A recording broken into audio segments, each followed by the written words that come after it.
नमस्कार मित्रों, आज आप सभी को पढ़ाने जा रहा हूँ फोर्सेस इन 3D।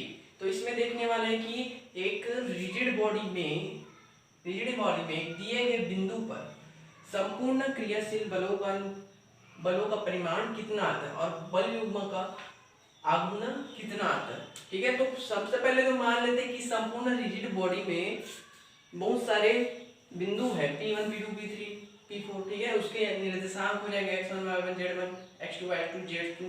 इसी प्रकार से आगे भी ले सकते हैं ना। तो यदि हम बिंदु P1 लेते हैं, ठीक है, बिंदु P1, तो बिंदु P1 लेकर यहाँ इसके 3 घटक प्राप्त होते हैं। P1 के 3 घटक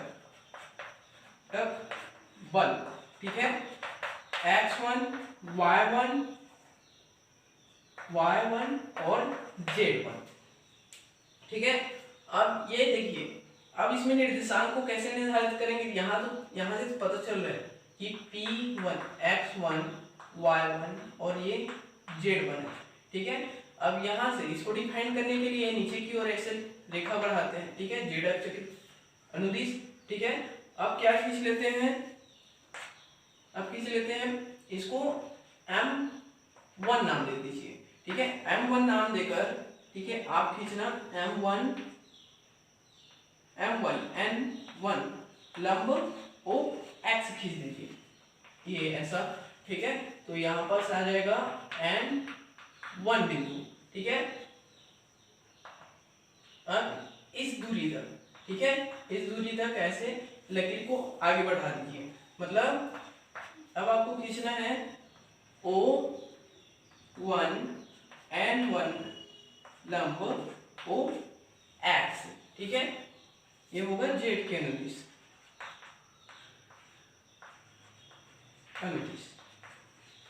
ओके, देखिए बिंदु P पर Z1 बल लग रहा है ना, Z1 बल लग रहा है। ठीक है, Z1 बल लग रहा है, किसके अनुदिश लग रहा है? O Z अक्ष के अनुदिश लग रहा है, O Z अक्ष के अनुदिश।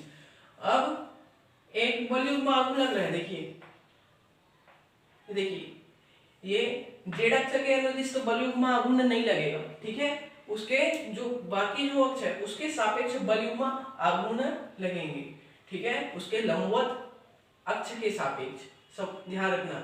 ठीक है, तो इसका निकाल लेते हैं O X अक्ष के सापेक्ष बल आघूर्ण, ये O X अक्ष है। ठीक है, इसके सापेक्ष निकालना है, तो इसके सापेक्ष निकाल रहे हैं तो बल कितना लग रहा है? Z1 लग रहा है। ठीक है, और क्रिया रेखा से लंबवत दूरी क्या प्राप्त हो रही है? देखिए ये x अक्ष लग रहा है। ठीक है, इस दिशा में ये x अक्ष के सापेक्ष लग रहा है ना, सापेक्ष लग रहा है। तो यहाँ ये क्रिया रेखा यहाँ पास प्राप्त होगी, तो ये क्रिया रेखा की दूरी क्या हो गई? y1। ठीक है, y1। ठीक है, चूंकि ये एंटी क्लॉकवाइज माने, घूर्णन को एंटी क्लॉकवाइज माने, तो इसका मान क्या होते जाएगा? धनात्मक होगा। ठीक है, अब देखते हैं OY के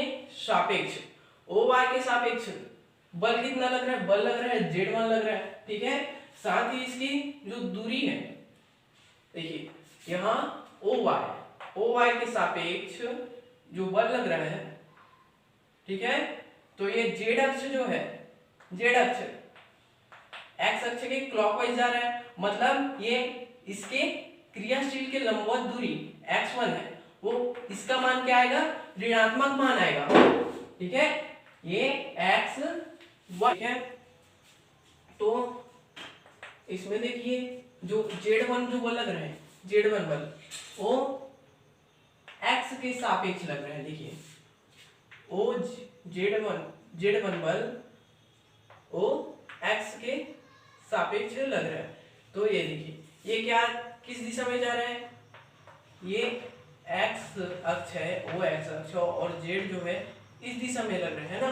तो ये देखिए x अक्ष इस तरफ है और ऐसे मुड़ रहा है, तो ये कौन सा दिशा है? एंटी क्लॉकवाइज दिशा है, तो इस आघूर्ण का मान धनात्मक आ जाता है। ठीक है, अब OY1 के सापेक्ष आघूर्ण को देखें, है ना, जेड बल के कारण, तो देखिए y अक्ष ये वाला है, ठीक है, y अक्ष के दक्षिणावर्त दिशा में ये जा रहा है, तो इसका आघूर्ण का मान आ जाएगा ऋणात्मक, ठीक है। इसी प्रकार P1 बिंदु पर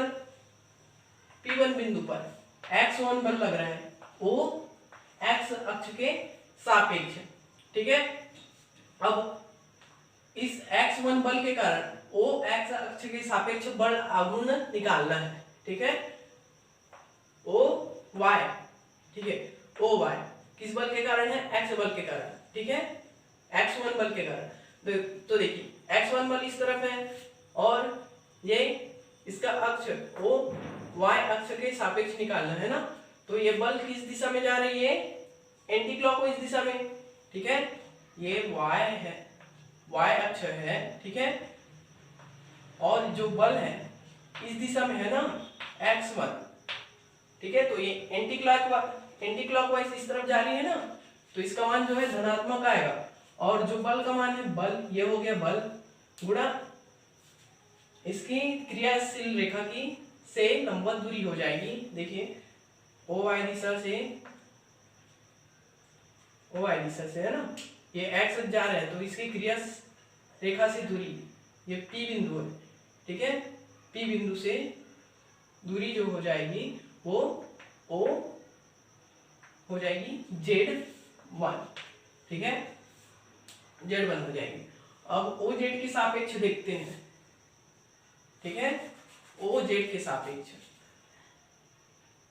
OZ अक्ष के सापेक्ष ये क्रियाशील है ना, तो इसकी जो लंबवत क्रियाशील रेखा से, इस क्रियाशील रेखा से लंबवत दूरी जो हो जाएगी वो ये हो जाएगी y1, है ना, y1, ठीक है।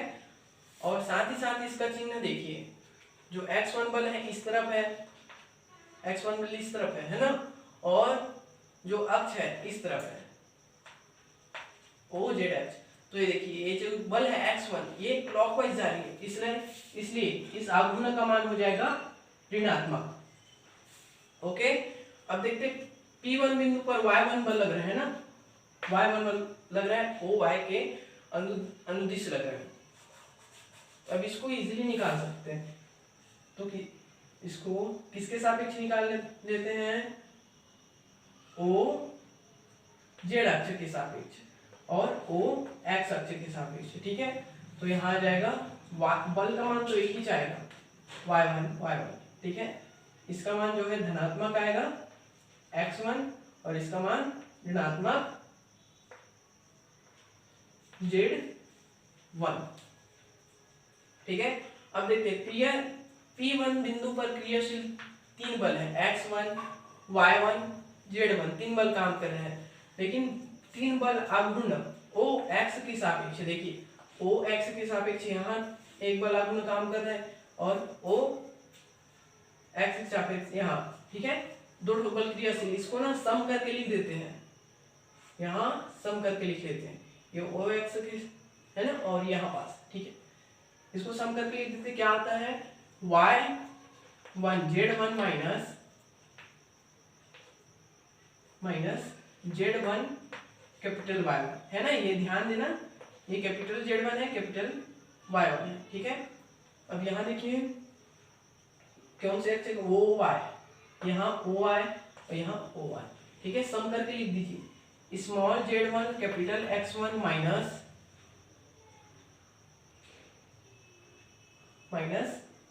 Small x1 capital z1।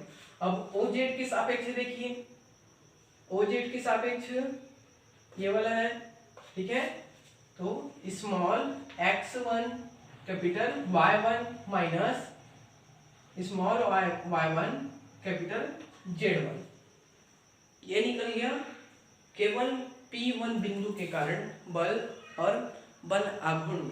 अब निकालना है हमको संपूर्ण बल निकाय के लिए, संपूर्ण बल निकाय के लिए बल OX के अनुदिश लगेगा बल, ठीक है, x1 plus x2 plus x3, है ना, जितना ठोक कण रहेगा वहां तक जोड़ेंगे इसको, तो ये आएगा समीशन ऑफ x, इसको लिख सकते x1 है ना, समीशन ऑफ x1, इसको लिखेंगे x, ठीक है। इसी प्रकार ये भी होगा ओ वाई के दिस y1 प्लस y2, ठीक है, plus summation of equal to summation of y1 equal to y। इसी प्रकार ओ जेड के this z1 plus z2 plus, है ना, जुड़ते जाएगा, equal to summation of z1 equal to z लिख लेते हैं, ठीक है। अब संपूर्ण निकाय का बल युग्म आघूर्ण इस तो ओ एक्स के सापेक्ष है ना, तो इसको समीशन का चिन्ह लगाकर लिख देते हैं इसमें। ओ एक्स के सापेक्ष निकाले समीशन, है ना, ये निकाले P1 बिंदु के लिए। जब संपूर्ण निकाय के बिंदुओं के लिए निकालेंगे, ठीक है, P1 P2 P3 सभी के लिए निकालेंगे तो सम करके लिखेंगे इसमें, ठीक है, ओ एक्स के सापेक्ष y समी, तो आघूर्ण का मान आएगा summation of y1 z1 minus, ये कैपिटल Z1 है ना, minus small z1 capital y1 ओ y के सापेक्ष summation of small z1 capital x1 minus small x1 capital z1, ठीक है। ओ जेड के सापेक्ष हो जाएगा summation of small x1 capital y1 minus small y1 capital z1, ठीक है।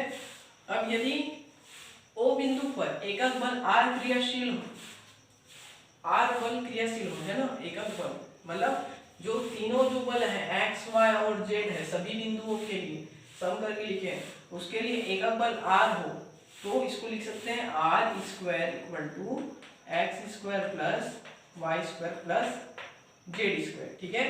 तो x दिशा में इसकी दिक्कुज्य हो जाएगी x बाई आर, y दिशा में दिक्कुज्य हो जाएगी y बाई आर, और z दिशा में हो जाएगी z बाई आर, ठीक है। अब इसी प्रकार निकाल लेते हैं इस, यदि एकक बल युग्म आघूर्ण G का मान, ठीक है, G O पर क्रियाशील हो, है ना, तो जो बिंदु लिए थे ये O, ठीक है, मूल बिंदु है, उस पर क्रियाशील हो, ठीक है, तो उसका मान आएगा G square equal to L square plus M square plus N square, ठीक है। अब देखिए ओ एक्स के सापेक्ष जो बल आघूर्ण लिए हैं उसको L मान लीजिए, ओ वाई के सापेक्ष बल आघूर्ण को युग्म आघूर्ण को मान लीजिए M, और जेड अक्ष के सापेक्ष जो बल युग्म आघूर्ण लिए उसको मान लीजिए N, ठीक है। तो इसकी दिक् को ज्या निकालेंगे, ठीक है, बल आघूर्ण के एक्स और जेड अक्ष के सापेक्ष जो दिक् को ज्या आ जाएंगी G by L, G by M and G by N। दृढ़ पिंड की साम्य अवस्था के लिए व्यापक प्रतिबंध यह है कि इसके एकक बल का मान जो x y z जो बल लिए हैं संपूर्ण पिंड के अलग अलग बिंदुओं के योग के लिए x y z लिए है ना, तो उसके एकक बल का मान r है, ठीक है।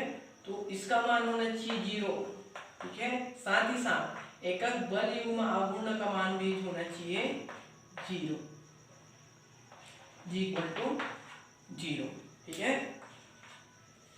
अब हम लोग क्या अभी निकाले हैं कि R square equal to X square plus Y square plus Z square, ठीक है।